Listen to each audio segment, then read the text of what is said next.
¿Qué tal? ¿Cómo les va? Muy buenas tardes. Esto es Plenario, 1 hora y media de información legislativa en un martes en el cual, tal cual habíamos venido anticipando, bueno, se están dando los plenarios por los cuales habían sido emplazados justamente en la sesión del miércoles pasado. Ya tuvimos temprano, muy temprano, bueno, al mediodía, hace poco, concluyó la reunión de de las comisiones de presupuesto de Hacienda, de Familias y de Salud, justamente para tratar la emergencia pediátrica, el tema del Hospital Garrahan. Se consiguieron las firmas, ya hay dictamen, después vamos a hacer un detalle de lo que allí sucedió y a partir de las 4 de la tarde vamos a hacer la previa de esa reunión. Está convocada la otra reunión, la que tratará el presupuesto universitario y bueno, se reunirán entonces las comisiones de Educación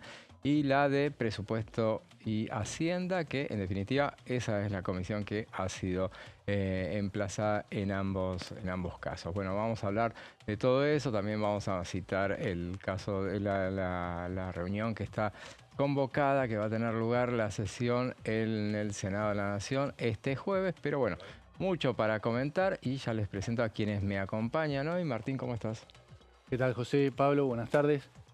Sí, así es, la oposición o un sector, el sector más duro, con algunos bloques llamados dialoguistas, ¿no? Que en un momento le estaban con otra posición, ahora también están plegándose a estas iniciativas contra el gobierno, van avanzando con los dictámenes. Hoy es un día de emplazamientos, ¿no? Como contabas.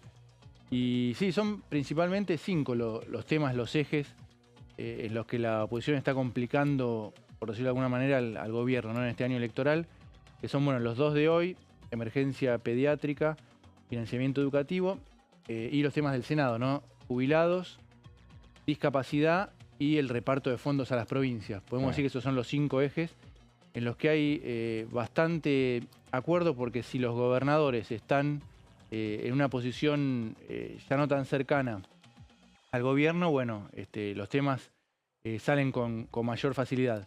De todas maneras, como decimos siempre, una cosa son los debates en comisión y otro escenario muy distinto, el recinto, porque bueno, como sabemos, está ingresando la campaña, está arrancando la campaña, ¿no? También las vacaciones de invierno, el receso. Claro. Hay que ver en diputados cuándo se puede armar esa sesión para llevar estos 2 dictámenes. Bueno, el de recién, y posiblemente podemos adelantar que es muy probable que vaya a haber dictamen en la siguiente reunión, pero hay que ver cuándo la oposición lo puede llevar al recinto, ¿no? Claro, y justamente a propósito, bien lo que decías, respecto de una cosa es lo que pasa en las comisiones, otra cosa es lo que en definitiva sucede en los recintos. También una cosa son los emplazamientos, otra cosa son las votaciones a la hora de, bueno, que se definen las cuestiones. Recordemos, sin ir más lejos, Universidades tuvo una votación de 161 votos a favor, 68 en contra, o sea, 2/3 largos, pero eso era para el emplazamiento, nada garantiza lo que vaya a suceder en diputados. Y el tema del Garrahan, 164 votos a favor, 66 en contra. Bueno, el emplazamiento se ha cumplido, en el caso del Garrahan ya pasó, ya está el dictamen y ahora veremos a partir de las 4 lo que sucede con presupuesto universitario. Pablo, ¿cómo te va? ¿Cómo te va, José? Martín, ¿cómo andan? Sí, efectivamente, una semana en donde se empieza a mover el Congreso fuertemente, ya lo veníamos diciendo las semanas anteriores, los días anteriores, con amenaza fiscal, podríamos decirle, claro, ¿no? Más o menos, se encienden las alertas fiscales para el gobierno, que tiene siempre mucho cuidado respecto de los números. Un dato político que Unión por la Patria pidió el desplazamiento de José Luis Espert como titular de la Comisión de Presupuesto y Hacienda, justamente porque aducen que no le da celeridad o no le da funcionamiento normal a la comisión.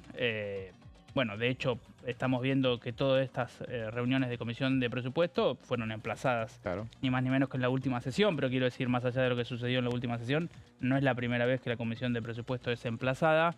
Bueno, es un dato que le agrega a la tensión que ya hay con José Luis Espert, ¿no? Sobre todo por lo que sucedió fuera del Congreso con su casa, con las detenciones Claro. y con lo que pasó además también en la última sesión, que terminó abruptamente en el medio de un griterío entre Unión por la Patria y los Libertarios, con Espert en el medio, ¿no? En el centro.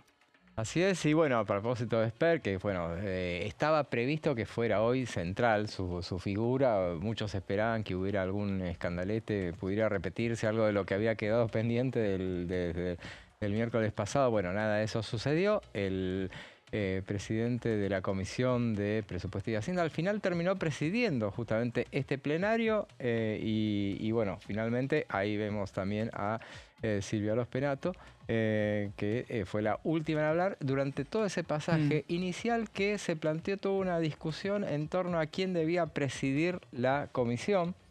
Una cuestión que muchos se preguntaban por qué tanta discusión. El tema era sencillo. Eran 3 comisiones, teníamos a Salud, que era la comisión la comisión cabecera, Presupuesto y Hacienda, y Familia y Minoridad. En el caso es la cabecera es la que preside en general, pero en este caso no estaba Pablo Yedlin. Hubo muchos problemas para llegar hoy a Buenos Aires por la niebla. Muchos directamente no llegaron, un montón de cambios y bueno, no había ni presidente de comisión de salud ni el vicepresidente. Entonces la que tomó la palabra en el inicio, El arranque.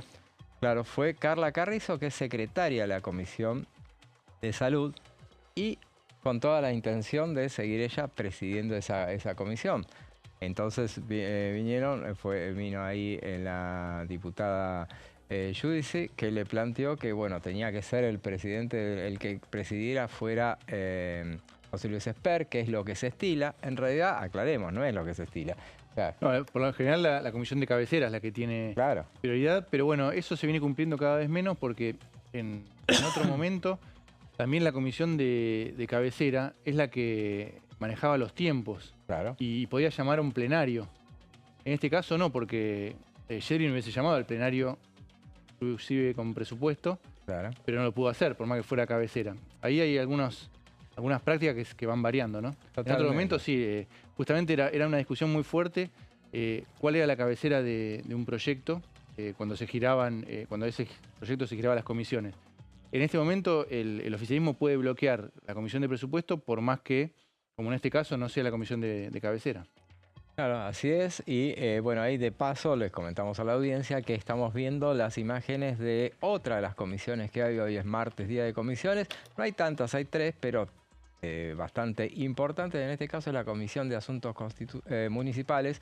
Están debatiendo cuestiones que tienen que ver con los municipios, pero el dato principal es que hay varios intendentes importantes que se han llegado hasta Buenos Aires. Está, por ejemplo, Hapkin, el intendente de Rosario. Hace un rato estaba exponiendo la ex diputada nacional y actual intendenta de San Miguel de Tucumán, Roxana Chala.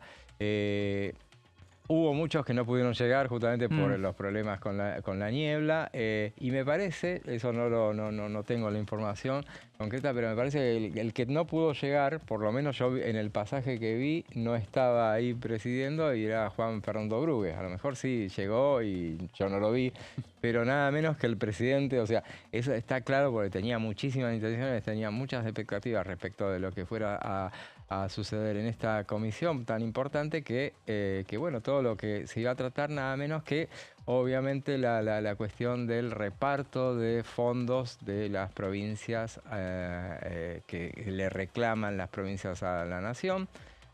Un tema que tiene que ver mucho con lo que comentaba recién Martín respecto de lo que va a suceder, uno de los temas principales de esa sesión pedida por la oposición para este jueves en el Senado. Sí. Vamos a ver si la duda ahí me parece respecto de lo que suceda en el Senado es, ¿va a haber convocatoria efectivamente a sesión o van a ser los senadores que se autoconvoquen? Parece que es esa segunda opción. Es la segunda opción, bien, porque a Villarroel le cayeron muchas críticas, un poquito solapadas, pero críticas al fin porque habilitó la comisión de presupuesto, digamos, para que pueda, definitiva, la oposición, pero básicamente Unión por la Patria, dictaminar los temas que tenían, bueno, que venían justamente de la Cámara Baja, ¿no?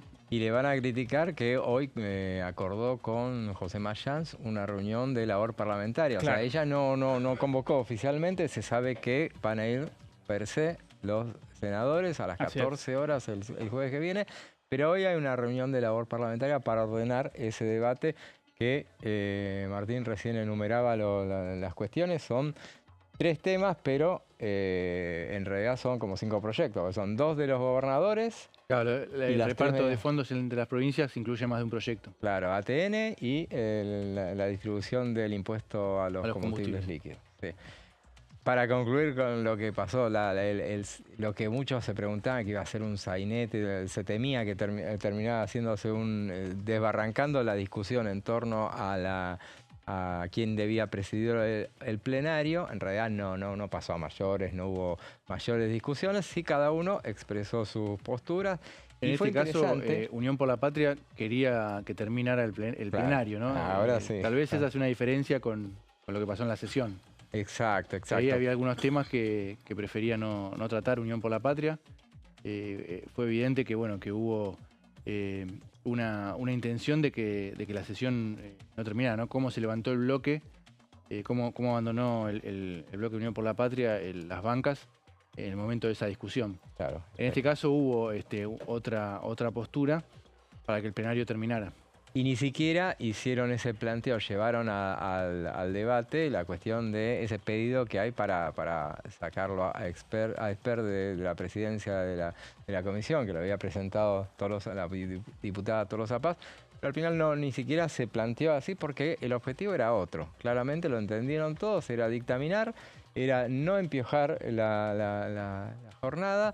Inclusive hubo un momento en el que se calentó un poco el debate con un discurso muy encendido de Carolina Gaylar y la propia Tolosa Paz dijo, bueno, necesitamos los votos de todos, así Claro. que mejor Lo que no hicieron en la sesión pasada. Claro, así, porque en ese momento ya habían tenido La lo que sesión habían querido. pasada Claro. la pudrieron, digamos, Sí. de manera poco inteligente y poco pragmática. Esta vez parecería que no. Seguro. Poco seguro. inteligente o estaban O buscando no. eso. Bueno, Claro. claro, sí, obviamente, por supuesto. o muy guionada, sí. Es una posibilidad muy cierta la que dice Martín. Retenciones, ¿no? Algunas otras cuestiones que preferían no votar. Que no se traten. Finalmente terminó, como habrá sido, que la oposición terminó reculando. Dijeron, bueno, al final, sin mayor discusión, dijeron, bueno, la quieren ustedes, la presiden ustedes. Habían dicho que presidiera Familia, que era Roxana Reyes. Roxana Reyes dijo que presidiera Presupuesto, una radical que le daba a Esper la posibilidad de que presidiera. Esper dijo, bueno, yo no tengo ningún problema, presido si quieren, pero que lo voten. Al final no hubo votación, directamente se decidió cortar por Lozano, que presidiera él. Y en este caso, si se quiere, todos tenían esas ocasiones donde todos tenían una parte de razón, porque uno de los argumentos que dio la diputada Cecilia Moró era que cuando ella era presidenta de presidía el plenario de la ley de alquileres, ella en su condición de presidenta de legislación laboral general, cuando en aquellas ocasiones donde ella no estaba, el que seguía presidiendo era Daniel Lipovetsky, que era vicepresidente segundo de esa comisión. Entonces decía, y a veces cuando no estaba el presidente de la comisión de presupuesto, bueno, presidía en todo caso el segundo, o sea, en este caso... En algún caso fue Heller, ¿no? Claro, por eso, la cuestión era en definitiva, pero después le dijo, y al final, esas imágenes que veíamos medio aceleradas, pero bueno, estaba Silvia Los Penato, que fue su reaparición después de su derrota electoral, volvió a hablar en una comisión, no así en el recinto, pero una sola sesión, desde entonces, 1 o 2, pero ahora habló y dio su toque reglamentario. Ella dijo, bueno, no es tan así de que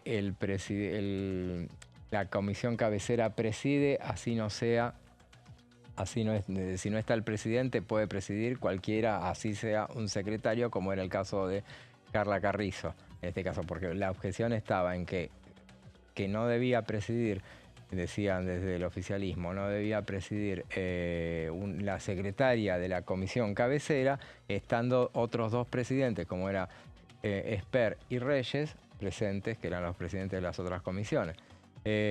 Finalmente, lo que comentaba en ese caso Los Perato era que cuando se ausenta en un plenario el presidente de una de las comisiones, lo que hace es se queda a cargo el presidente de otra comisión. O sea que la jerarquía se reemplaza. Hay dos partes de la biblioteca, ¿no? Como suele pasar. De todas maneras, Esper bastante moderado, ¿no? Sí, También había no solo Unión por la Patria, sino también el oficialismo, particularmente Esper, no tenía intención de que creciera las controversias, incluso en algunos discursos que lo señalaban, lo acusaban de justamente no haber habilitado el debate con críticas no del todo fuertes, pero sí importantes. Él enseguida, gracias diputado, gracias diputada. Claro, como debe ser. Claro, y le pasaba la palabra a otro. Así es, restándose a sí mismo protagonismo.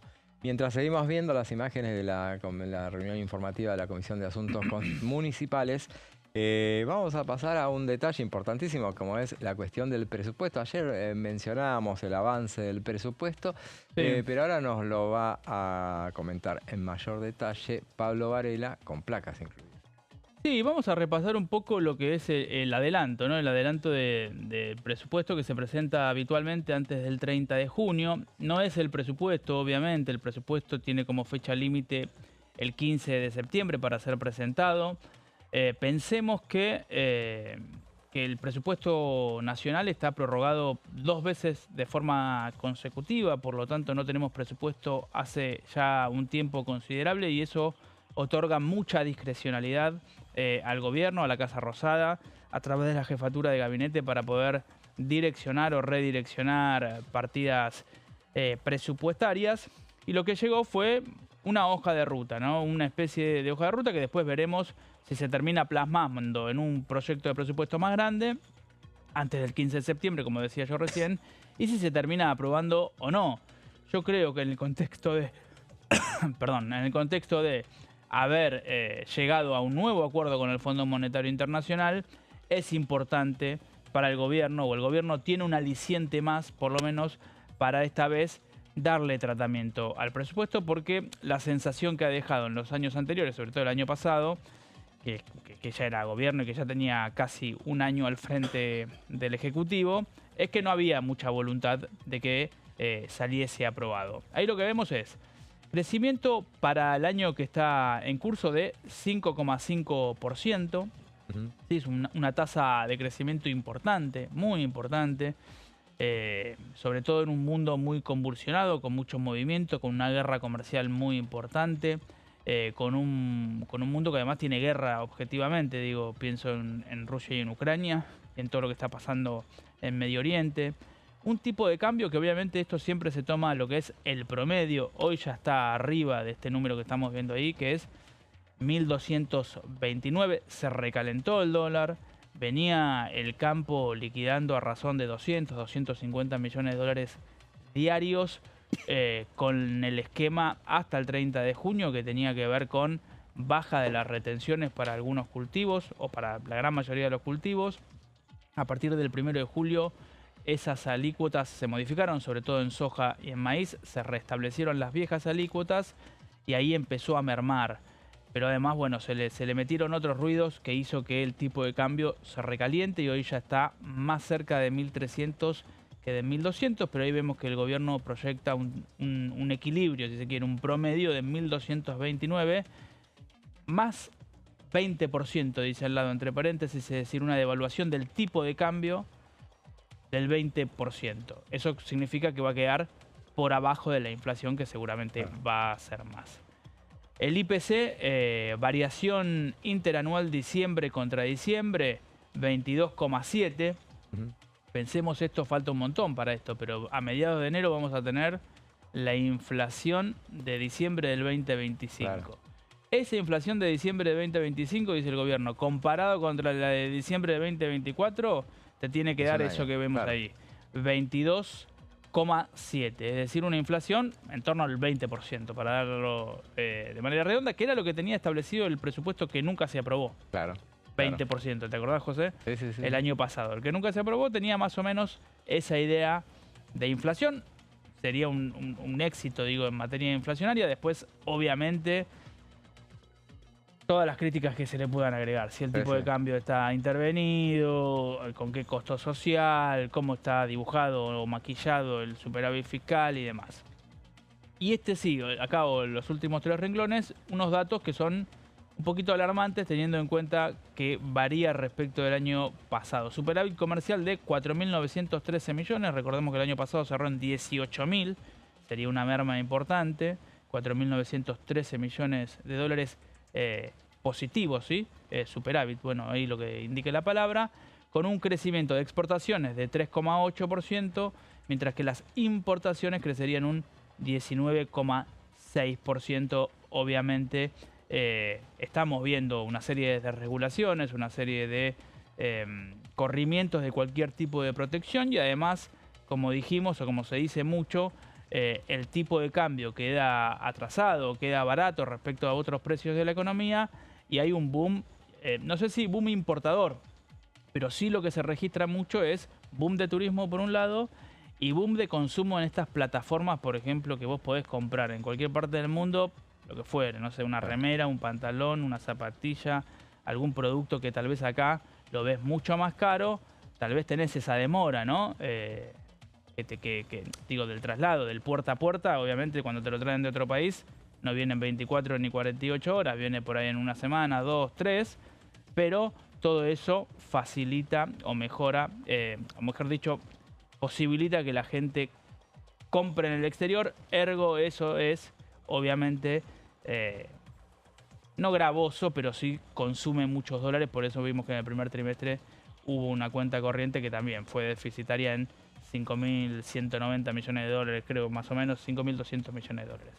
Pero bueno, esto es más en términos numéricos. El término en dato político es, efectivamente, el gobierno va a presentar, va a cumplir, obviamente, con el requisito de presentar una hoja de ruta antes del 15 de septiembre. Ahora, en términos políticos, ¿quiere el gobierno esta vez que salga?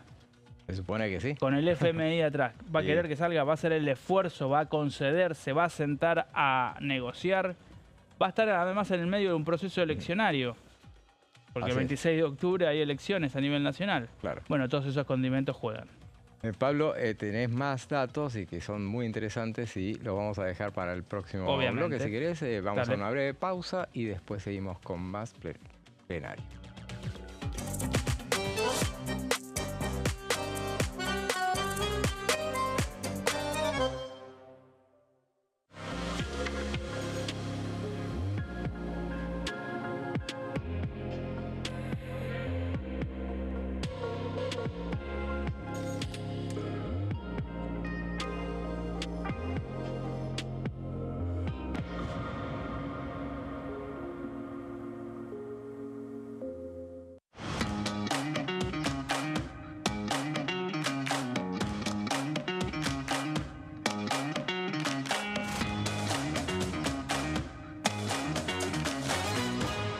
Pasos perdidos.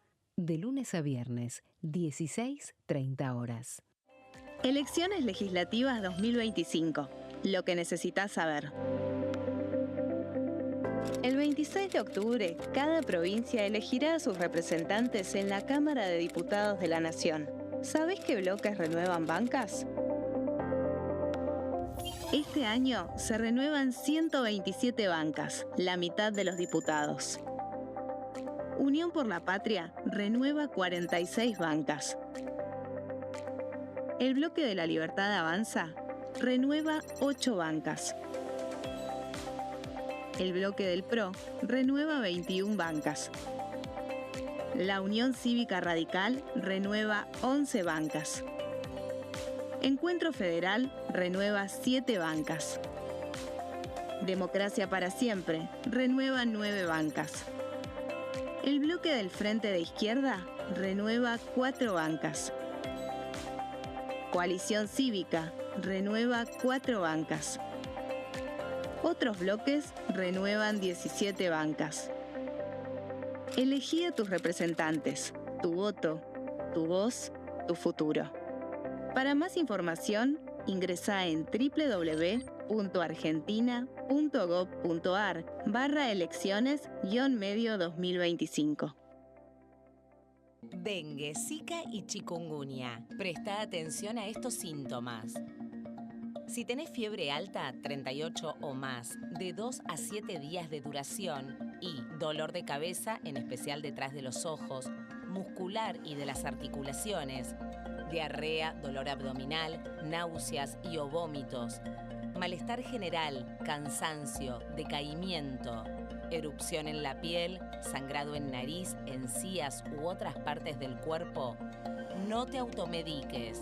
Toma mucho líquido, usa repelente y acércate a un centro de salud.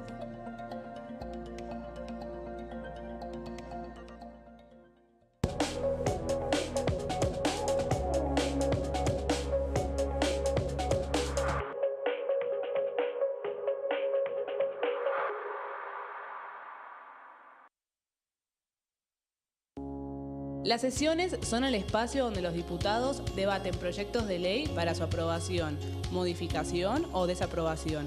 En una misma sesión se pueden tratar varios proyectos de ley. Desde el 1 de marzo, cuando el presidente las inaugura, se desarrolla el periodo de sesiones ordinarias. Entre el 1 de diciembre y el 28 de febrero se extiende el periodo de sesiones extraordinarias que solo pueden ser realizadas a pedido del presidente de la Nación. En el recinto, el bloque oficialista se dispone a la derecha del presidente de la Cámara, el bloque opositor mayoritario a la izquierda y en el centro los bloques con menos cantidad de integrantes. En el tratamiento, en general, los diputados tienen 7 minutos y los jefes de bloque entre 20 y 12 minutos conforme al número de legisladores que representen. La sesión es dirigida por el presidente de la Cámara de Diputados, que administra el uso de la palabra y las distintas instancias del funcionamiento. A la izquierda del presidente está el secretario administrativo, a la derecha el secretario parlamentario y debajo de él están los taquígrafos, que registran cada uno de los testimonios.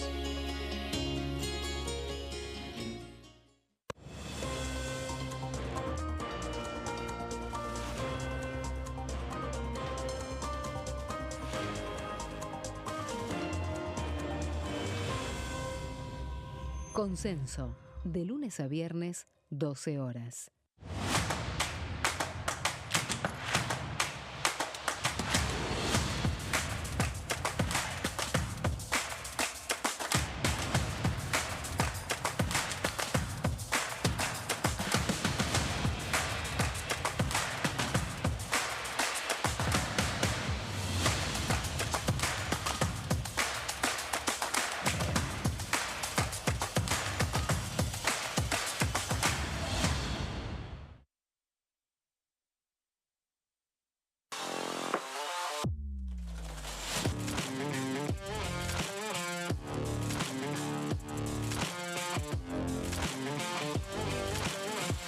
Orden del día, de lunes a viernes, 11 horas.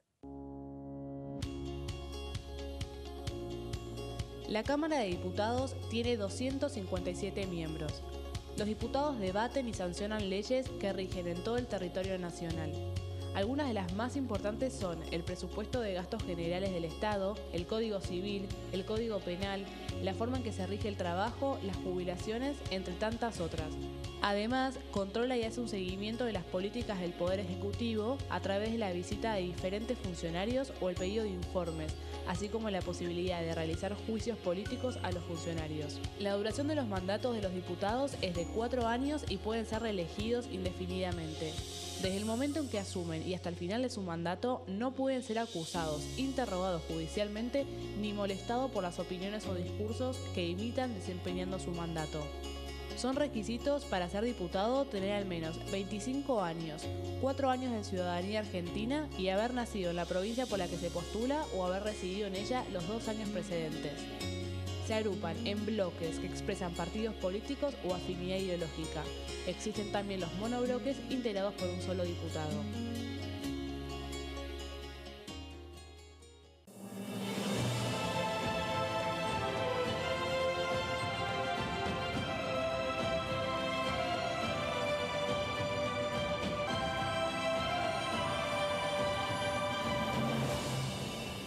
La bancada, de lunes a viernes, 13 horas.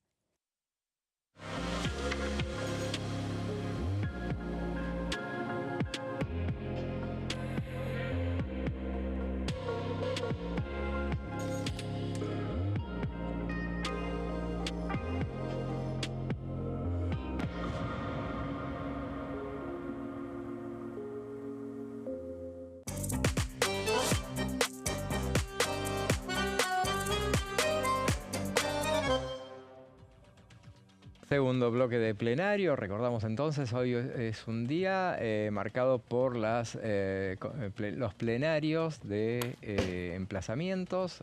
Ya pasó el plenario del mediodía, en el cual se trató la emergencia pediátrica, y a partir de las 4:30 va a arrancar el plenario sobre presupuesto universitario. En estos momentos se está desarrollando también la reunión informativa convocada por la Comisión de Asuntos Municipales, y hablamos también de lo que va a suceder el jueves que viene en esa sesión que pide la oposición más dura. Planea hacer a partir de las 2 de la tarde una reunión el jueves que viene. Una semana infrecuente, porque no es para nada de estilo que cuando tenés un feriado, y más aún si el feriado da en el medio mismo de la semana, vaya a haber actividad en los recintos. Pero bueno, es lo que va a suceder en el Senado, donde, bueno, dependerá de si hay quórum o no hay quórum. Y van a tratar una serie de cuestiones, entre ellas los pedidos de los gobernadores, justamente 2 iniciativas a las que hacíamos referencia en el bloque anterior. Y de ese tema nos va a completar entonces el informe que había dado en materia de números. Pablo nos va a continuar con la cuestión de los proyectos de los gobernadores. Sí, exactamente. Bueno, uno de los proyectos que se habla que podría haber sesión en la Cámara Alta, esto que mencionábamos antes, con la idea de los senadores autoconvocados, porque si bien hoy hay una reunión de labor parlamentaria que acordó ayer Villarroel con Mayans, no está claro si va a convocar la propia presidencia del Senado o si van a ser los senadores que al reunirse, bueno, se autoconvocan si se quiere a sesionar. Uno de los proyectos tiene que ver con ICL, que necesitaría 2/3, ¿sí?, para poder ser tratado, porque no tiene dictamen. Es uno de los proyectos que impulsan los gobernadores y que tiene que ver con la idea de reasignar recursos. Esto lo conversamos también la semana pasada con José, obviamente, y con Dani Romero, que es nuestra colega y compañera.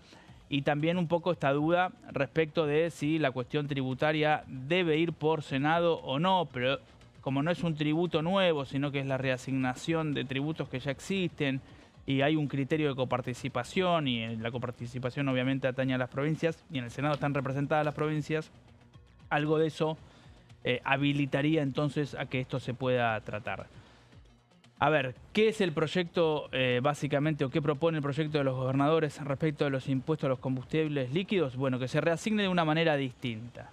¿Cómo se debería reasignar? Como estamos viendo ahora en la tabla o en la placa esta que estamos viendo en pantalla. Para el Tesoro Nacional, es decir, para la caja del Estado Nacional, para la caja de Javier Milei, debería ir de lo que se recauda por ICL el 14,29%. Para las provincias, el 57,02%. Y después para el Sistema Único de Seguridad Social, es decir, para la ANSES, el 28,69%. En el proyecto original, o mejor dicho, en el borrador que había circulado, ni bien la reunión de los 24 gobernadores en el CFI, en el Consejo Federal de Inversiones, se hablaba de destinar un porcentaje pequeño al Fondo Compensador del Transporte. Bueno, eso fue cuando se presentó efectivamente el proyecto, fue eliminado, se cambiaron, se modificaron algunas de esas alícuotas que estamos viendo en pantalla, y se avanza en este sentido. Fondos que pertenecen a las provincias, porque obviamente dentro de lo que es el impuesto a los combustibles líquidos hay una parte que, según como está hoy la ley, va a la nación. Pero digo, en lo que tiene que ver con cómo lo que le corresponde a las provincias, pretende este nuevo proyecto que el 25% sea repartido en partes iguales en las 24 jurisdicciones. Ahí vemos que dice Cava, obviamente que es una ciudad autónoma, pero es tiene un rango de provincia, claro, ¿sí? Y el 75% restante que sea repartido según los coeficientes de la coparticipación. Dentro del proyecto también está contemplado esto que son los fideicomisos, la eliminación de los fondos y de los fideicomisos. ¿Por qué? Porque lo que te hace el fideicomiso y los fondos es que justamente al vos tener que llenarlo con plata, vos después tenés solamente un destino para el fideicomiso. Por ejemplo, fideicomiso de infraestructura hidráulica. Bueno, plata que entra ahí no puede ir a otra cosa, tiene que ir sí o sí alguna obra de, por ejemplo, infraestructura hidráulica. Bueno, hay 6 entre fondos y fideicomisos que se eliminan o que el proyecto que presentaron los gobernadores se eliminarían. Irían directamente a las arcas provinciales, lo cual obviamente le da potestad al gobernador, al mandatario, de decidir cómo maneja o cómo no maneja o a dónde asigna o a dónde no asigna esos recursos. Todo esto en el contexto de facultades delegadas que se vencen y hoy se publicó en el boletín oficial la eliminación de Vialidad Nacional. Hay preocupación, hay malestar, los gobernadores no están conformes con cómo se están llevando con la Casa Rosada, hay mantenimiento de ruta que son claves, que son importantes. Eso se va a ver reflejado, me parece, vamos a ver qué sucede hoy en la postal o en la foto que nos dé Tucumán con el presidente Conjaldo y cuántos gobernadores más. Bueno, claro. Todo eso está en ebullición y está dando vueltas a esto que nosotros estamos repasando ahora en una placa, en numeritos y en porcentaje, que vos decís, che, ¿de qué me están hablando estos señores? Bueno, tiene que ver en realidad con un contexto mucho más complicado y, como decíamos también en otras semanas, en el segundo semestre donde se va a jugar cómo va a quedar compuesto el Congreso, digo, tanto diputados como senadores. Claro, claro.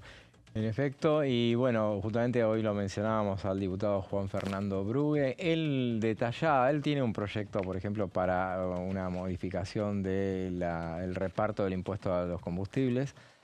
Pero bueno, esto ya se va a resolver en el Senado, o por lo menos está avanzando con esta propuesta de los gobernadores. Y él nos comentaba la semana pasada, nuestra audiencia se acordará, y si no, se lo mencionamos también, cómo se reparte el impuesto en la actualidad, el impuesto a los combustibles, que es de rápido acceso, de rápida distribución. Es un 10% al Estado Nacional, un 10% a las provincias, pero después detallaba que el 80% restante se reparte. Un porcentaje determinado va a Arenosa, que es las obras hidráulicas. Claro. Cloacas, agua corriente, etcétera, etcétera. Después una parte va al Fonavi, vivienda. Una parte va también a la red vial. Y nada de eso, decía, y una parte va al ANSES, por ejemplo, y después sigue distribuyéndose un poco, pero bueno, toda esa parte, ni viviendas, ni obras hidráulicas, ni obras en las rutas, en la actualidad se están haciendo. Entonces, todo eso, decía Brugue, el 90% se lo queda el Estado Nacional y bueno, lo que ellos quieren es, si las obras las hacemos nosotros, repartamos distinto en las provincias y es un poco la génesis de esto. Sí, porque un poco también la especulación o la crítica de los gobernadores es, en definitiva, te estás exhibiendo un superávit fiscal a costa de no distribuir o no terminar de cumplir lo que establece la ley. Claro. Recaudar 100, corresponde tanto para la nación, tanto para la provincia. Bueno, lo que va para la provincia no lo transferís. Entonces, claro, así abultás un número que te permite mostrar un superávit.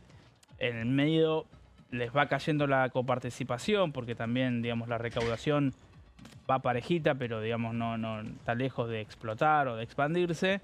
Y en definitiva, también hay, por lo que señalan, ¿no?, una serie de incumplimientos respecto de las obras, el traspaso de las obras, si las obras vienen con deuda con los contratistas, si cancelan la deuda que tienen con los contratistas, si no. Bueno, todo esto, yo creo que Vialidad Nacional, hoy hablaba con gente de la Patagonia, lo de Vialidad Nacional cayó, ya está bien que era cantado, ¿no? Se venía especulando ya desde hacía días, pero cayó muy mal porque hay obras que no saben cómo se van a seguir haciendo o manteniendo. Claro, totalmente, ¿sí? Totalmente. Y mencionaba, Pablo, recién el tema de habrá que ver cuántos van a la vigilia. Me ocurre, Martín, lo que sucedía hace un año atrás, justamente cuando el Pacto de Mayo se firmó en el 9 de julio, justamente. Ahí hubo una buena cantidad, ¿no? Hubo claro, estuvieron prácticamente todos, sí. La mayoría, sí, ahora es todo lo contrario, como decía menos Pablo. los más duros. Los más duros, cuando hablamos de los más duros, los gobernadores más duros, está Silioto, es uno. Creo que Gildo Infran y Axel Kicillof. Claro. Alguno más puede ser, pero por ejemplo Gerardo Zamora estuvo. Claro. Algunos aliados de Unión por la Patria estuvieron. Ahora no. Únicamente confirmaron algunos peronistas que vienen funcionando como aliados, más allá de que en algunos temas puntuales empezaron a despegarse, pero todavía mantienen buena relación con el gobierno, como, además del anfitrión, Osvaldo Jaldo, Raúl Jalil, de Catamarca, y Gustavo Sáenz, de Salta. Esos son los tres peronistas que seguro van a estar. Después con alguno, Hugo Pasaracua de Misiones, ¿no? Pero son contados, la mayoría no. Y ayer hubo una foto también de lo que era Juntos por el Cambio, también va a haber bastantes ausencias. Ahí vamos a ver imágenes para ir haciendo un punteo. Ahí vemos la firma del Pacto de Mayo. Ahí estuvo el presidente de la Cámara de Diputados presente, Martín Menem. Firmó también la secretaria general de la Presidencia. Ahí vemos esas imágenes. Lo que fue, de un año hasta ahora. Tampoco se puede quejar el gobierno nacional que haya tenido una relación mala. Bastante bien le ha ido con los gobernadores. Ahí vemos a Nacho Torres, otro de los que firmó. Ahí lo vemos a Yarlora de Córdoba. Pero ahora se ha puesto más tirante la relación con Rogelio Frigerio. Rogelio Frigerio que aportó, dato llamativo, el miércoles pasado a sus legisladores, a los que responden a él, para el quórum. Así es, sí. Estuvo ahí y ahí lo veíamos, ¿no? Al mendocino Cornejo, de los radicales más cercanos al presidente de la Nación. Todos los que fueron, ahí vemos a Figueroa de Neuquén, también. Él es una relación que va y viene, ¿no? Con ¿Figueroa? el gobierno. Sí. Es uno de los que puede estar también, no confirmó, pero ahí Sáenz sí. Sáenz ayer lo vimos en una imagen con la secretaria general de la Presidencia y con Lule Menem, ¿no? Correcto. Reanudando las negociaciones con los gobernadores. Había quedado tirante, me parece, con Sáenz, sobre todo por Maxi Puyaro. Por la elección, ¿no? Me parece que ahí había habido unos cuantos cortocircuitos. Y las diputadas, porque no sé si tiene tanta ascendencia Sáenz sobre el Senado, pero las diputadas estuvieron ausentes la semana pasada. Yolanda Vega y Pamela Caletti. Claro. Que están dentro de Innovación Federal, pero bueno. Detalle importante. Veremos entonces qué es lo que termina hoy sucediendo. Vamos a un proyecto que es, estamos hablando de un país federal. Estamos hablando de los gobernadores y vamos a hablar de la federalización de la hora, del uso horario. Nada menos hay un proyecto que quedó pendiente porque uno de los emplazamientos, había 7 emplazamientos para la semana pasada en la sesión, se aprobaron solamente 2. Uno de ellos tenía que ver con este proyecto del diputado Julio Cobos, del cual nos vas a hablar, Martín. Así es, José. Era uno de los proyectos que estaban en el temario de la sesión, que al levantarse volvió a quedar postergado. Es uno de los temas con los que Julio Cobos, el radical, insiste de manera recurrente. Él dice que no hay motivo para que este proyecto no avance, más allá de que se puede especular con que tal vez las empresas de energía puedan estar en contra, porque dice, el gobierno cuando les pregunta a las empresas dicen que está bien así. Él dice, así lo que estamos haciendo en la Argentina es gastar más energía. Cuanto más energía se gasta, las empresas facturan más. Otros dicen que no, que es una cuestión de más de costumbre. Él no es que quiere correr la hora, sino que él lo que dice es que en este momento la hora está mal. Ahí está. Que para Argentina debería estar en el uso horario de 4 horas al oeste del meridiano de Greenwich, que es lo que se toma como referencia. 4 horas debería estar y en este momento está a 3 horas. Es decir que lo que propone es correr la hora. En este momento... ¿Qué hora debería ser ahora? Debería ser 14... Son las 3:45. 14:45. 14:45. O sea, y para en términos más concretos, a la mañana, por ejemplo, cuando uno se levanta, ¿qué...? Estaría más claro.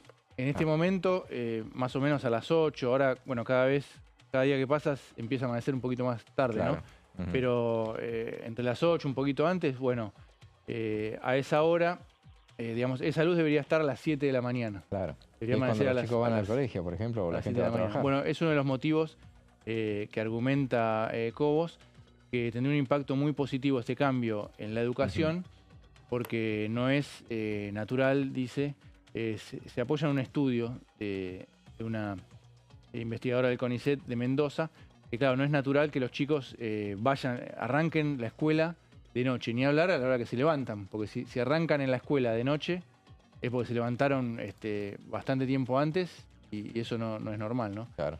Entonces lo que propone es, tenemos una placa anterior, lo que propone es derogar la ley, ahí está, derogar la ley 26350, que tiene una particularidad, que esa ley es de 2007, de diciembre de 2007, cuando él era vicepresidente. Ajá, sí. Así que está, sí, quiere derogar esa ley, que lo que propone Cobos es que la hora oficial quede 4 horas y no 3, como es actualmente.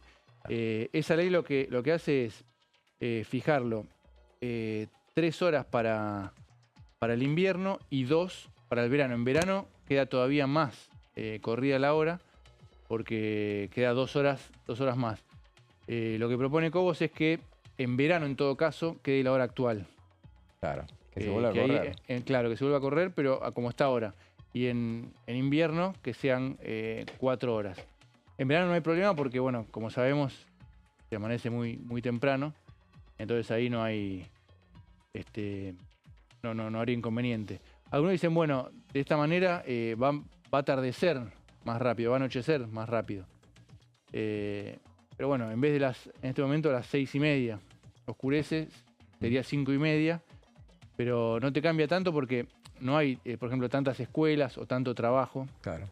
En ese momento, como las escuelas son todas a la mañana, el doble turno es en algunas escuelas y a veces no llega hasta esa hora. También el proyecto faculta al Poder Ejecutivo a modificarla, como decíamos, a 3 horas, que es lo actual, durante el verano, y propone una coordinación del cambio horario con los países del Mercosur, porque varios países cambian la hora.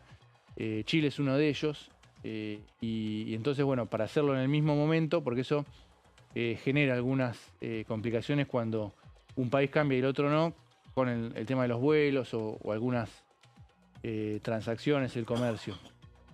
Propone, bueno, que sea más coordinado. Él, como gobernador de Mendoza, en un momento hizo un cambio de horario, pero también dice que es una complicación hacerlo solo en una provincia porque tiene que estar coordinado con el resto del país. Y los bancos, por ejemplo, es un problema. Claro, los bancos, los vuelos. Claro. Si es un tema coordinarlo con el resto de los países, bueno, que haya diferentes horarios en el mismo país, más allá de que en los países más extensos es habitual, Estados Unidos, Canadá, Claro. pero no estamos acostumbrados en el país. Un poco para repasar la historia, como fue, en 1920 se estableció el uso horario de 4 horas, ahí era el correcto.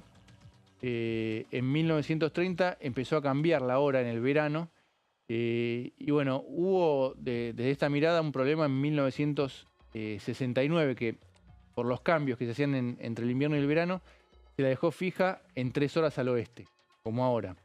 Y ya desde 1974, cuando cambia, en el verano queda a 2 horas al oeste.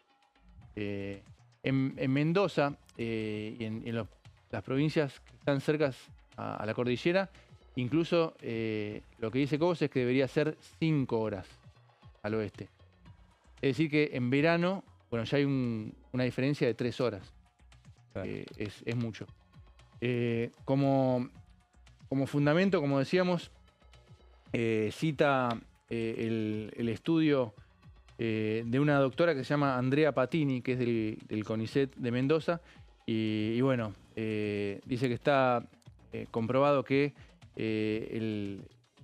fijar la hora en el horario correcto provocaría un ahorro de energía importante y también mejoraría los hábitos de la población, principalmente, como contábamos, en educación. El giro de las comisiones es legislación general y Mercosur, y es uno de los proyectos que no tiene dictamen, que por eso o tenía que haber un emplazamiento o tratarse con una mayoría grabada. Estaría bueno porque acá sí que no hay ninguna derogación fiscal, al contrario, es un ahorro de energía. ¿Qué más Así quisiera hacer el gobierno? En este caso, recordemos, esto se implementó, el cambio de la hora se implementó hasta mediados de los 2000, Yo creo que fue en 2009, pero me parece La ley es de que 2007. fue 2007, entonces debe haber sido para entonces que dejó de practicarse. Me acuerdo que, y lo hemos comentado acá también, el sistema, una muestra, yo siempre decía, una muestra de lo débil que era el gobierno de Fernando de la Rúa, fue que en ese 2001, que fue tan complicado, él no pudo hacer el cambio de hora. Para entonces se hacía el cambio de hora y él no lo pudo implementar porque, bueno, justamente le cuestionaban todo y ni siquiera pudo dar una muestra, claro, de energía en ese sentido. Bueno, no se pudo modificar. Y cuando te pican el boleto, te pican el boleto. Claro, te cuestionan todo y bueno, no le dejaban pasar una y no le dejaban pasar esa. Exacto. Después, bueno, el kirchnerismo la estableció y bueno, no sé qué año fue exactamente, pero evidentemente debe haber sido 2007, pero ellos mismos la habían restituido, pero después la eliminaron.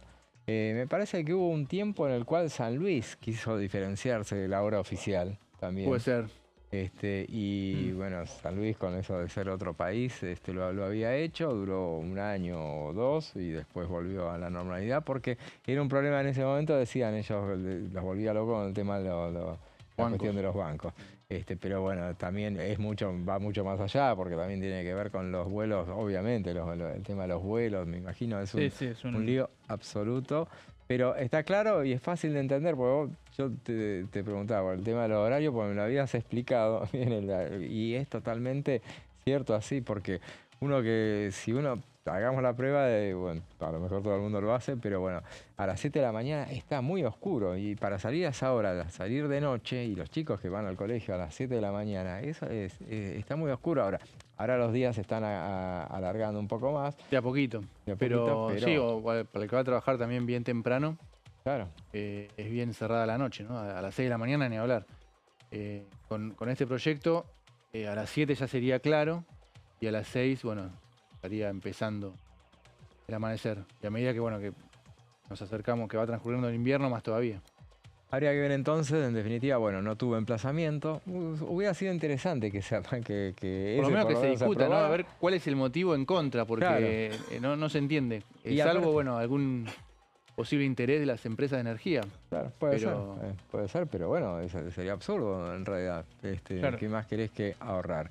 Y aparte no lo veo al gobierno vetando esta iniciativa que, bueno, no tiene costo fiscal. Veremos a ver si tiene otra chance este proyecto del diputado Julio Cobos, cuyo mandato termina este año. Así que, bueno, quemó las naves con esta iniciativa que, bueno, la vez pasada cuando se abortó esa sesión no tuvo chance de seguir, pero veremos a ver si insiste. Vamos a una breve pausa y después seguimos con más plenario, esperando la reunión de las comisiones de Educación y de Presupuesto y Hacienda.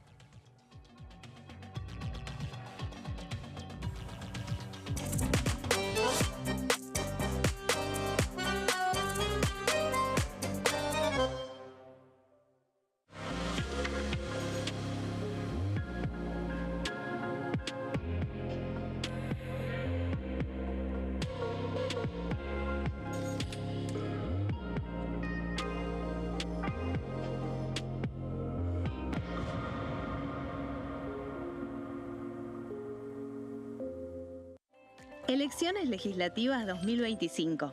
Lo que necesitas saber. El 26 de octubre, cada provincia elegirá a sus representantes en la Cámara de Diputados de la Nación. ¿Sabés qué bloques renuevan bancas? Este año se renuevan 127 bancas, la mitad de los diputados. Unión por la Patria renueva 46 bancas. El Bloque de la Libertad Avanza renueva 8 bancas. El Bloque del PRO renueva 21 bancas. La Unión Cívica Radical renueva 11 bancas. Encuentro Federal renueva 7 bancas. Democracia para Siempre renueva 9 bancas. El Bloque del Frente de Izquierda renueva 4 bancas. Coalición Cívica renueva 4 bancas. Otros bloques renuevan 17 bancas. Elegí a tus representantes, tu voto, tu voz, tu futuro. Para más información, ingresá en www.argentina.gov.ar/elecciones-medio 2025.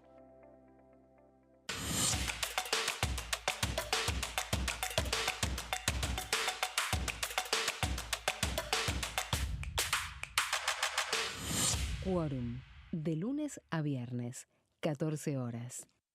¿Qué diferencia hay entre la Cámara de Diputados y la Cámara de Senadores?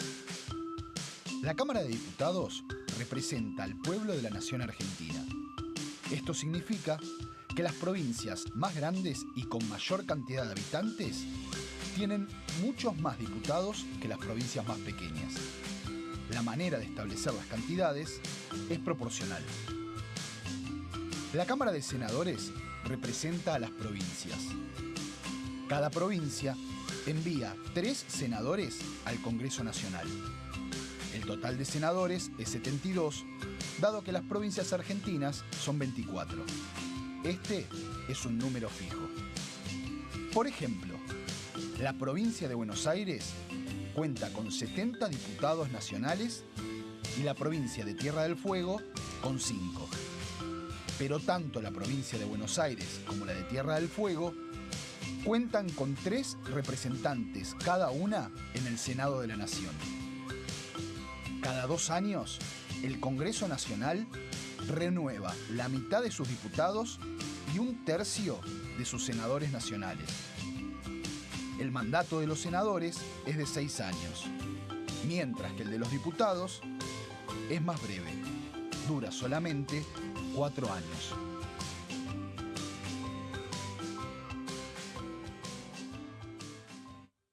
Dengue, Zika y chikungunya. ¿Cómo protegerte de la picadura de mosquitos? Para prevenir el dengue, Zika y chikungunya, evita que el mosquito te pique. Usar repelente siguiendo las indicaciones del envase. Cubrí brazos y piernas con ropa clara. En casa, pon espirales o tabletas. Usa tules o mosquiteros sobre camas o cunas. Coloca mosquiteros en puertas y ventanas.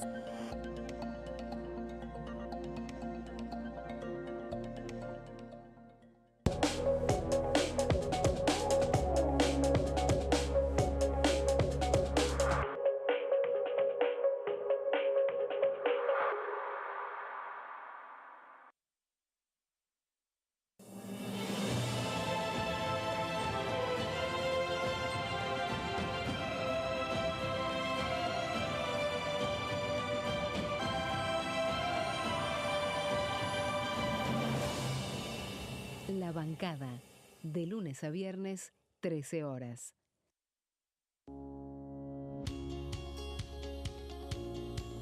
La Cámara de Diputados tiene 257 miembros.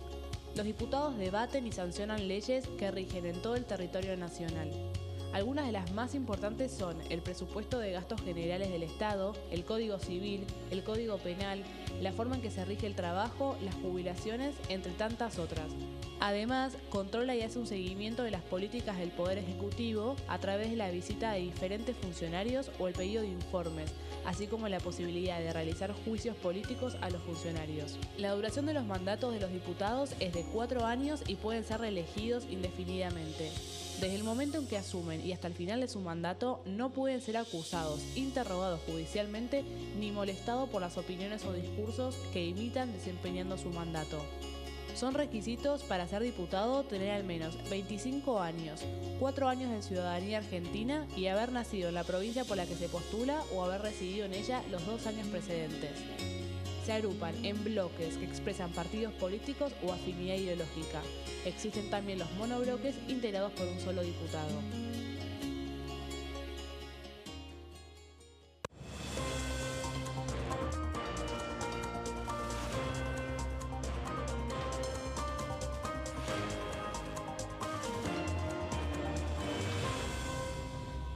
Consenso, de lunes a viernes, 12 horas.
Seguimos con plenario y bueno, hablamos tanto de las reuniones de comisión que hubo hoy. En el primer caso, la comisión de Presupuesto y Hacienda, de Salud y de Familias, se firmaron dictámenes. Vamos a detallar cuáles fueron los números de esos dictámenes. Hay un dictamen de mayoría de 65 firmas sobre 109 presentes.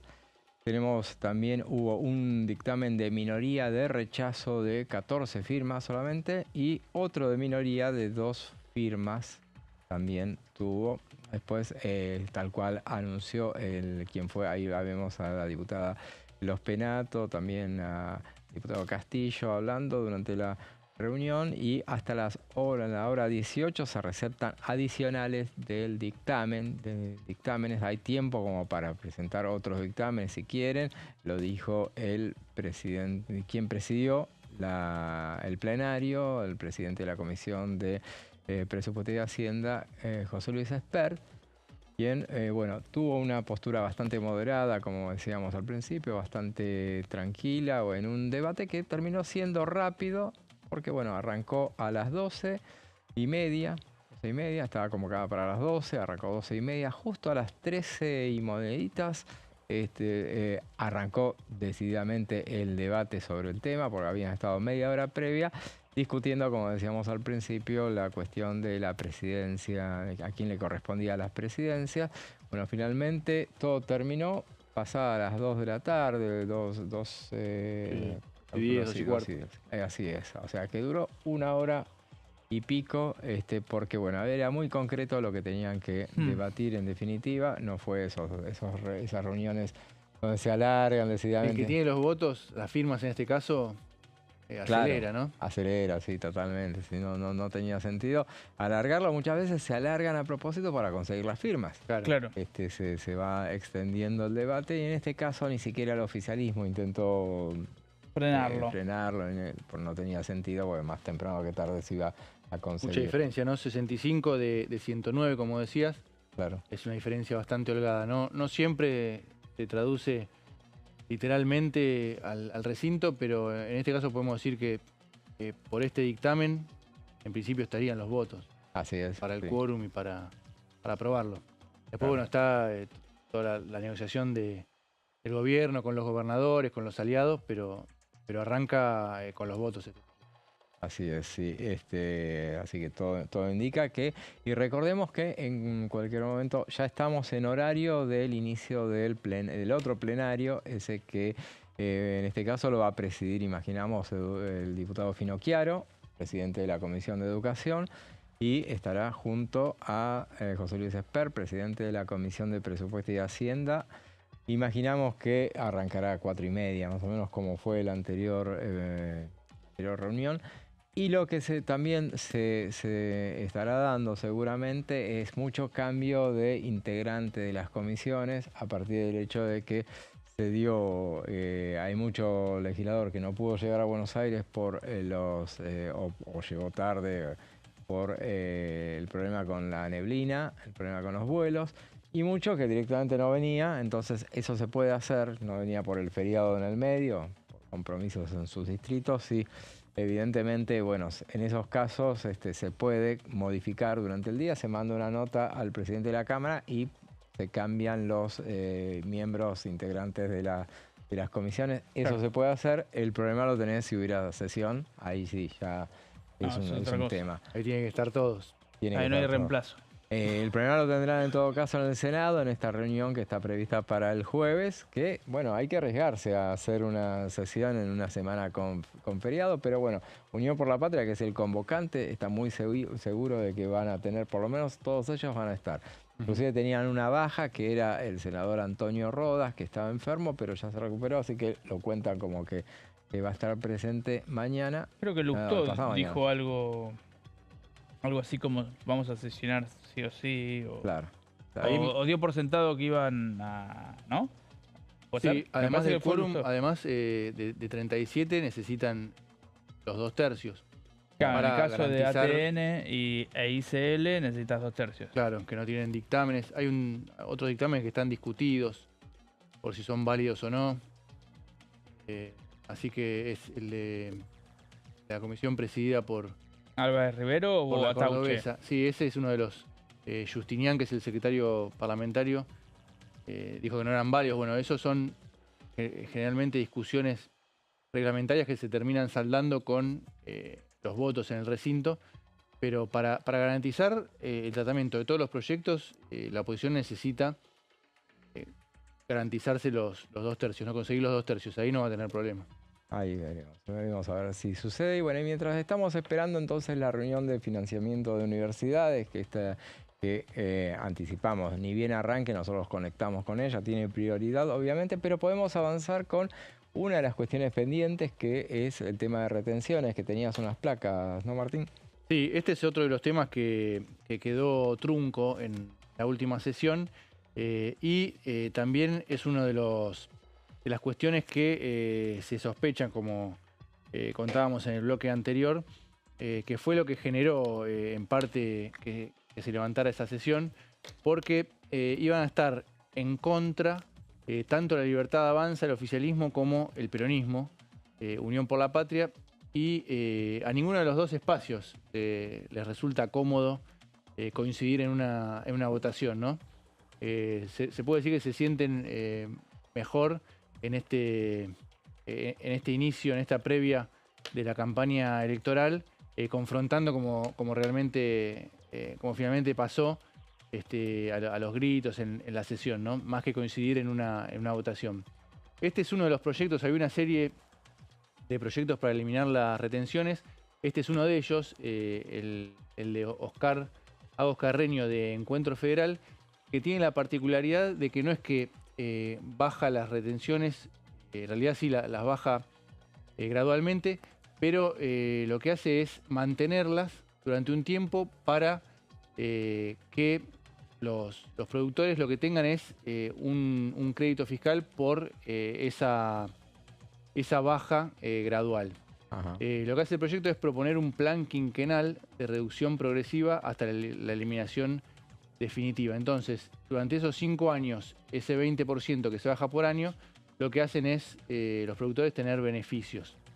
Los beneficios son un mecanismo de otorgamiento de créditos fiscales para inversiones de producción y cancelación de tributos nacionales. Durante la reducción gradual se aplicará la aplicación plena de los derechos de exportación de las retenciones y lo que hace es compensarse a través del ARCA. El ARCA, como sabemos, es la Agencia de Recaudación y Control Aduanero. La compensación es hasta un 30% mensual del IVA, el impuesto al valor agregado, y hasta un 50% anual de ganancias. Eso es lo que pueden deducir, lo que podrían deducir en el caso de que se aprobara este proyecto los productores. En el primer año un 20%, en el segundo 40%, así claro, hasta llegar al quinto año, ¿no? Eso por un lado. Tenemos en la siguiente placa que... Sí. ¿Todos los productos es? Para todos los productos, para absolutamente todos los productos, sí, sí. Porque muchas veces hay diferencias, sí. Por cada producto, digamos, tiene un cálculo diferente ese 20%, ¿no? Claro, sí, sí. Los certificados de crédito fiscal pueden ser transferibles, dice el proyecto. Esto lo argumenta en los fundamentos para darle mayor dinamismo a la economía ligada al campo. Se puede transferir hasta una serie de veces. Y también deroga el artículo 755 del Código Aduanero. Esta derogación es propuesta por casi todos los proyectos que tienen que ver con la eliminación de retenciones. Es para evitar que se dispongan nuevas retenciones. Esto, por ejemplo, es uno de los puntos controvertidos, ¿no? Un espacio, ya sea el oficialismo de este momento, como el peronismo, que siempre estuvo a favor de las retenciones, o un espacio que aspira a ser gobierno, bueno, no va a estar de acuerdo con claro, derogar este artículo del Código Aduanero, porque es el que le permite fijar las retenciones, ¿no? Digamos, hay toda una argumentación de que los impuestos los tiene que definir el Congreso, pero bueno, todos los gobiernos han utilizado este mecanismo para ya sea bajar, subir, bueno, los derechos de exportación. Una parte de la oposición está insistiendo bastante con este tema en la Comisión de Agricultura, pero hasta ahora no han podido avanzar. Es un reclamo también de algunos gobernadores, ¿no?, de la región centro principalmente, que lo toman como bandera. Sin Unión por la Patria y sin el oficialismo, bueno, está complicado, está cuesta arriba para que pueda avanzar. Claro, en la reunión entonces de la semana pasada, en la sesión del 4, no, ¿qué día fue? El 2 de julio, ¿no? Justamente el 2 de julio, en esa ocasión, de los 7 emplazamientos que estaban previstos, que el séptimo era retenciones, y decían que era el que estaba más difícil para que saliera ese emplazamiento. Así que, y sin los votos de Unión por la Patria, me parece que no salía directamente. Y entre Unión por la Patria y el oficialismo ya tenés quórum prácticamente, ¿no? Tenés, claro, 130 y pico de votos. Fácil. Pero aparte, y esa fue, dicen muchos, una de las causas fundamentales por las cuales Unión por la Patria la quería hacer caer la sesión, porque no les resultaba muy simpático terminar votando juntamente con La Libertad Avanza. Y La Libertad Avanza también, ¿no? Ninguno de los dos. Claro, ahí había un acuerdo tácito para no avanzar en ese sentido. Bueno, veremos entonces si el tema se deja de lado ya por este año o vuelven a insistir. Me parece que van a querer volver a insistir. Como mínimo en las comisiones, ¿no? Claro, totalmente. Veremos a ver si se reactivan esas comisiones así. Hay un tema que fue de los proyectos que se siguen presentando y que se presentó. Es una iniciativa que suele reiterarse, se va presentando cada tanto, que tiene que ver con el comportamiento en el Congreso de la Nación, que es justamente a partir de lo que había sucedido en la sesión justamente del 2 de julio, ese final bochornoso. Bueno, se presentó una iniciativa de parte de Carla Carrizo, la diputada Carla Carrizo, para hacer una comisión de ética y disciplina en la Cámara de Diputados.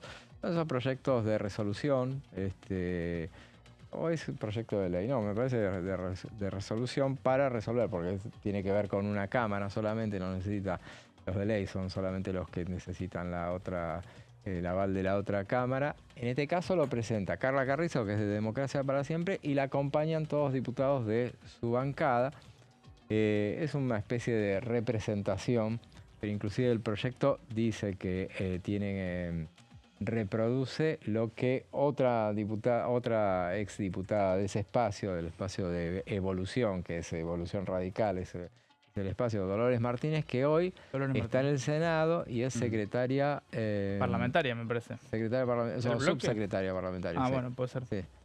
Tiene un cargo importante, yo suelo consultarla por temas reglamentarios, claro, muy amable en cuanto a que te tiene muy informada todo el tiempo respecto de las cuestiones, porque aparte ella está ahora en el Senado y estuvo en la Cámara de Diputados y es autora de esta iniciativa que vuelve a ser presentada para que, bueno, pueda... Esta comisión de ética funcionaría dentro de la Comisión de Asuntos Constitucionales. Y cita en el caso, la diputada Carla Carrizo cita respecto de los incidentes que ha sucedido, que ella dice no solamente pasan en el recinto, sino que pueden pasar en cualquier ámbito. Han pasado, por ejemplo, en comisiones, bueno, uno se acuerda de ese episodio que, bueno, entre la diputada Graciela Camaño y el diputado Kunkel, al que ella le pegó una cachetada en un momento dado. Kunkel se había referido al ex marido, ¿no? A Barrio Nuevo. Claro, le pegó una cachetada, sí. Y no sé por qué caso habrá presentado el proyecto la ex diputada en ese momento. Bueno, siempre hay alguna, pero bueno, en este periodo es como que aumentó, ¿no? Sobre todo en el recinto, con la pelea entre Sago y algunos ex compañeros de bloque. Claro, Lisandro primero. Almirón. Sí, pasó. Y después, bueno, la última sesión también.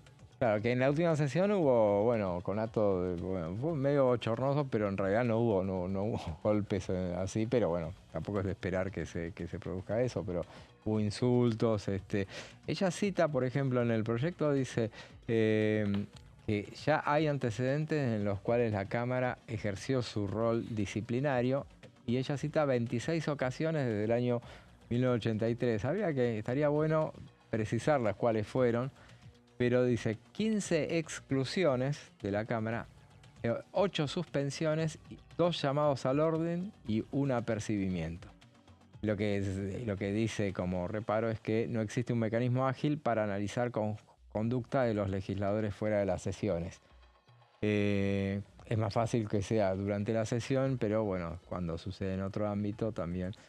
Uno piensa también en ese episodio que sucedió en plena sesión, el diputado Amieri. La sesión virtual. Ah, Sí, en la sesión ok. virtual. El salteño. Esa imagen que, bueno, con su pareja, que bueno, en los tiempos del Zoom, de las sesiones por Zoom, bueno, quedó en la historia esa imagen. En ese caso fue rápidamente excluido, ¿no?, de la Cámara. Claro, pero esa vez lo que sí lo hicieron fue renunciar. Claro. Claro. Porque, bueno, para evitar sanciones. Igualmente, en esa ocasión, recordamos que se armó una comisión durante la sesión y siguió el proceso. O sea, después se expidió la comisión, igual el diputado había renunciado. Ya. Había sido tan alto, que después el diputado dijo... Me arrepentí. Sí, pero dijo, bueno, no fue para tanto. Después dijo en unas declaraciones que diría años después ya del episodio, bueno, no. Claro, no porque había sido para renunció tanto. un poco, Claro. no por presión, digamos, Forzado, sí, sí. de los colegas.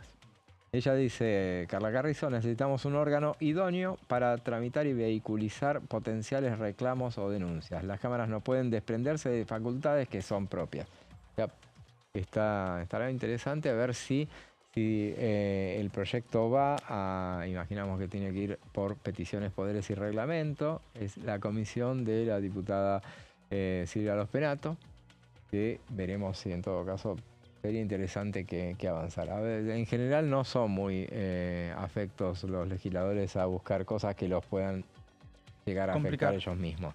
Así que veremos en todo caso si sucede. Y mientras seguimos esperando que... yo creo faltan 12 minutos para las 16:30.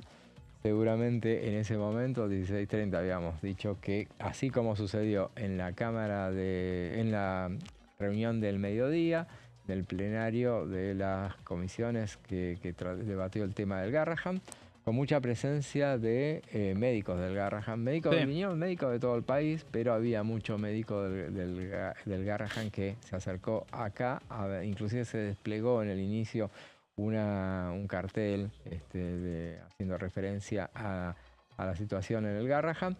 Bueno, se terminó aprobando o firmando el dictamen, que la pregunta del millón ahora es ¿qué pasa con ese dictamen? Y la pregunta que yo les traslado a ustedes es, ¿creen que la semana que viene, que es la última de actividad plena antes del receso, puede llegar a ver que nos sorprendan pidiendo una sesión especial para la semana que viene? ¿Les parece? ¿Cómo la Puede ven? ser, pero algunos diputados un poco menos, un poco más realistas, hablaban de agosto. Hablaban de agosto después del receso. Decían como máximo esto tiene que estar discutiéndose en el recinto la primera quincena de agosto. Ahí sí, antes de ya el inicio más pleno de la campaña electoral, ¿no? Claro. Sí, el oficialismo hasta ahora no ha hecho mucho, eso lo comentaban los gobernadores, no ha hecho mucho por frenar estos 5 ejes que contábamos al principio, ni estos dos de la Cámara de Diputados, ni los 3 ejes en el Senado, porque bueno, estarían más enfocados en ver después cómo defender los eventuales vetos que frenarlo en esta instancia. Pero el gobierno de todas maneras tiene esas 2 cuestiones a su favor, ¿no? Tanto la campaña, sabemos que suele bajar la actividad en los años electorales a medida que se acerca, en este caso octubre, sin paso. Y también, bueno, el receso invernal, que uno dice, bueno, ¿por qué el receso invernal? Pero pasa. Las vacaciones en las provincias son en diferentes semanas. Pero de todas maneras eso influye en que haya menos actividad en el Congreso. Es inexorable, claro. Antes directamente era todo el mes que no había actividad, ahora sí, ahora por lo menos son esas 2 semanas solamente, las últimas 2 semanas del mes. Pero bueno, claramente el calendario creo que le juega a favor al gobierno, o Sí. por lo menos eso piensa. Dice, bueno, la semana que viene que no pase nada, hay que pasar la semana que viene, después vendrá y se juntan con el cierre de listas. Hay mucho que está cerrando listas y no quiere incomodar, entonces más reacio a dar un voto en contra o al revés. Cierres también. nacionales en agosto, ¿no? Claro, así que y si no, impacta también el tema del momento en el cual se debata el eventual veto. Porque Sí, puede ser, veremos cómo se desarrolla, pero puede ser un insumo para la campaña, ¿no? Para ambos sectores, digamos. Miren el gobierno despiadado que veta o miren a los degenerados fiscales que nos quieren hacer abrir la billetera. Claro, pero la realidad es entonces que este jueves, si todo va como se propone la oposición, puede llegar a tener 3 leyes más ya listas para el veto. Habrá que ver cuándo, que son leyes que impactan, de fuerte impacto Sí, fiscal. por lo que lo previsional siempre implica mucho en materia presupuestaria. Así que el eventual veto sería durante el receso y después, bueno, hay tiempo, siempre puede rechazar un veto en cualquier momento, no hay tiempos para... El veto tiene un tiempo para vetar el presidente, pero para rechazar o aceptar el veto hay un tiempo perentorio, así que será... Justo les caerá en el tiempo en el cual el diputado... Ahí vamos a ir viendo las imágenes de la reunión que está por arrancar, en cualquier momento arranca. Ya están todos sentados, ese es el detalle para tener en cuenta que ya está por arrancar. Ni bien tome la palabra, veremos quién preside. Entiendo yo que si está Finocchiaro va a hacerlo Finocchiaro y si no, Esper, que ya lo hizo bien hoy. Y están los dos, así que lo va a hacer Finocchiaro. Yo acá no lo veo. Entiendo que la cabecera es educación, así que él será el que tome la palabra. Es un aliado y ahí va a hablar. Y le dejamos la transmisión a la comisión. Todavía no ahí está. Ahí Buenas tardes. Habiéndose reunido el quórum suficiente del